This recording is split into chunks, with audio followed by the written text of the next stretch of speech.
আসসালামু আলাইকুম রহমতুল্লাহি আবরাকাতু। ইতিহাসের দিকে তাকালে আমরা দেখতে পাই যে আল্লাহ তাআলার হুকুম ও নবীদের কথা না মানার কারণে নবীদের আত্মীয় স্বজনও জাহান্নামী হয়েছে। যেমন আমাদের প্রিয় নবীজির আপন চাচা আবু লাহাবও তার জ্বলন্ত উদাহরণ। নবীজির চাচা হয়েও সে চিরতরে জাহান্নামী। পক্ষান্তরে নবীর স্ত্রী হয়েও জাহান্নামে যাওয়ার নজিরও রয়েছে। যেমন হজরত লূত আলাইহিস সালামের স্ত্রী জাহান্নামে যাবে। কি এমন ভয়ঙ্কর পাপ করার কারণে লূত নবীর স্ত্রী জাহান্নামে যাবে? হজরত লূত আলাইহিস সালামের স্ত্রী জাহান্নামে যাবে কেননা তার স্ত্রী ওয়াহিলা পৃথিবীর ইতিহাসের সর্বপ্রথম নারী, যে বনু তমিমের সর্দারদেরকে সমলিঙ্গের অপকর্ম করার আহ্বান করেছিল। লূত আলাইহিস সালামের স্ত্রী সমলিঙ্গ অপকর্ম প্রতিষ্ঠা করার জন্য অনেক চেষ্টা চালিয়েছিল। এর বিরুদ্ধে হজরত লূত আলাইহিস সালাম তার সম্প্রদায়কে পুরুষ সমকামিতার বিরুদ্ধে প্রচারণা এবং সাথে সাথে আল্লাহর একত্বে বিশ্বাস স্থাপনের জন্য আহ্বান করেন, যা তাকে ওই স্থানের লোকদের দ্বারা উপেক্ষা ও তামাশার পাত্রে পরিণত হন।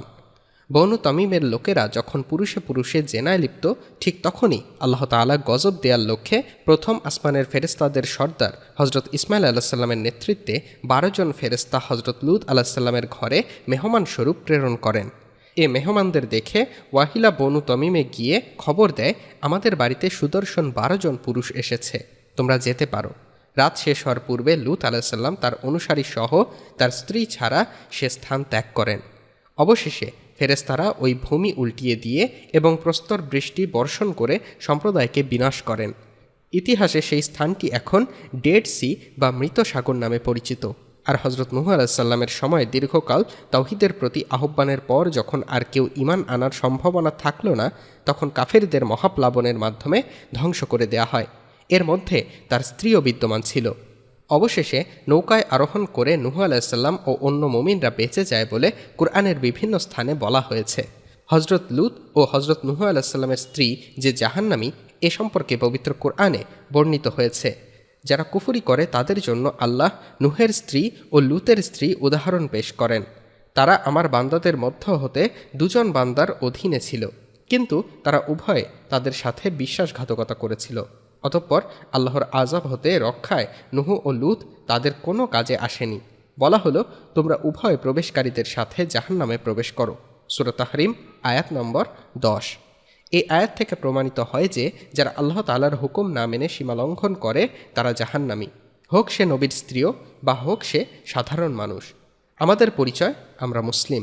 ঈমান যার আছে সে দামি, যার ঈমান যত বেশি আল্লাহ তাআলার নিকট সে তত বেশি দামি। আর কিয়ামতের ময়দানে জান্নাতে যাওয়ার মাপকাঠি হবে ঈমান। যার ঈমান থাকবে না তার মতো হতভাগা আর কেউ থাকবে না।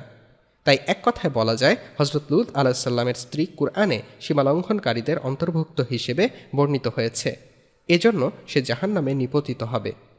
আর কুরআনের বর্ণনা অনুযায়ী গোমরাহ অঞ্চলের অধিবাসীদের সঙ্গে তার মৃত্যু হয়েছে এবং হজরত নূহ আলাইহিস সালামের স্ত্রী আল্লাহর প্রতি বিশ্বাস স্থাপন করেনি বলে জাহান্নামে পদার্পণ করবে। এখান থেকে আমাদের শিক্ষা নিতে হবে যে যারা আল্লাহ তাআলার হুকুম না মেনে সীমালঙ্ঘন করবে তারা আসমানি গজবে নিপতিত হবে অচিরেই, যদিও তারা নবীদের পরিবারের লোক হয়। তাই আমাদের সর্বদা ঈমানের হালতে থাকতে হবে।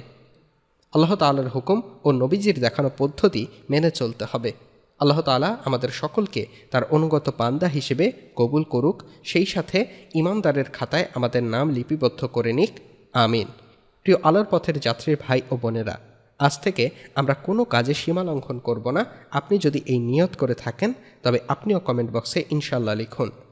ভিডিওটি ভালো লাগলে একটি লাইক দিন ও যত সম্ভব শেয়ার করে অন্যদের নিকট পৌঁছে দিন। আল্লাহ হাফেজ।